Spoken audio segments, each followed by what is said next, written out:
రేపే last date అని ఉన్నదా? ఇన్కమింగ్ కట్ అయిపోతుంది.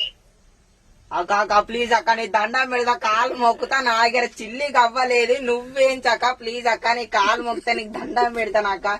నా సెల్లులో బ్యాలెన్స్ అయిపోయి 2 నెలలు అవుతుంది అక్క. ప్లీజ్ అక్క నీకు దండం పెడతా, కాలు మొక్కుతా. నా సిమ్ బ్లాక్ చేయకుర్రి, ఒక్కసారి రీఛార్జ్ చేయరు అక్క, మీ కాలన్నా మొక్కుతా.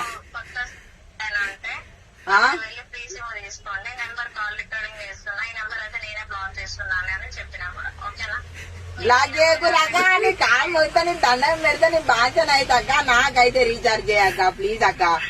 అక్క ఇట్లా చేయకుర్రక్క, మీకు న్యాయం ఉంటదా అక్క? హలో హలో అక్క, బ్లాక్ చేయకక్క, నీకు దండం పెడతా అక్క. అక్కో అక్క అక్క నవ్వుడు కాదక్క, రీఛార్జ్ చేయక్క, నీకు దండం అన్న పెడతా, నీకు పుణ్యం ఉంటదక్క.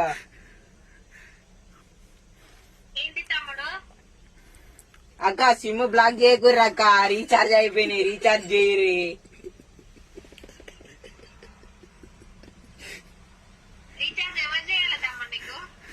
అక్క మీరు చేయరక్క ప్లీజ్ అక్క, సంత తమ్ముంది అనుకోర్రక్క. ఎందుకక్క ఇట్లా ఫోన్లు చేస్తారు, సిమ్ బ్లాక్ చేస్తానమని చెప్తారు కానీ రీఛార్జ్ మరి తమ్ముడు ఇట్లా కష్టాలలో ఉన్నాడని తమ్ముడికి రీఛార్జ్ చేయరక్క, ఇదేమన్నా న్యాయమేనా?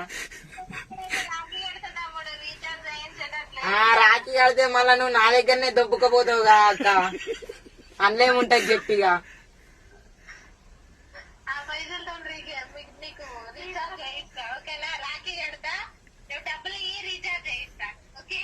నేనే బుచ్చే బతుకుతానక్క, నీకే డబ్బులు ఇయ్యాలక్క, నాకు రీఛార్జ్ చేయక్క. ఇది ఏందక్క టార్చరు?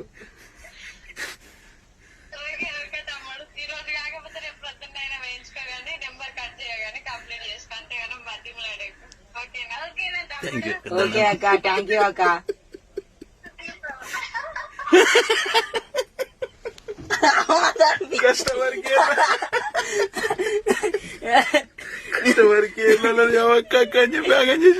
మెల్లమెల్ల డీల్ చేయాలి మరి. సిమ్ బ్లాక్ చేస్తే దగ్గర 5-6 నెలలు అవుతుంది, చిల్లి గవ్వ కూడా లేవు, బ్యాలెన్స్ కూడా మేస్తలేను.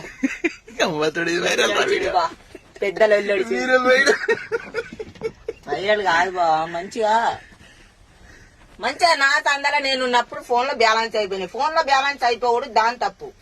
నేను పైసలు వేయించిన, నెల అయింది అయిపోయినాయి, మళ్ళీ నా దగ్గర పైసలు నెలైంది, అది అర్థం చేసుకోవద్దా?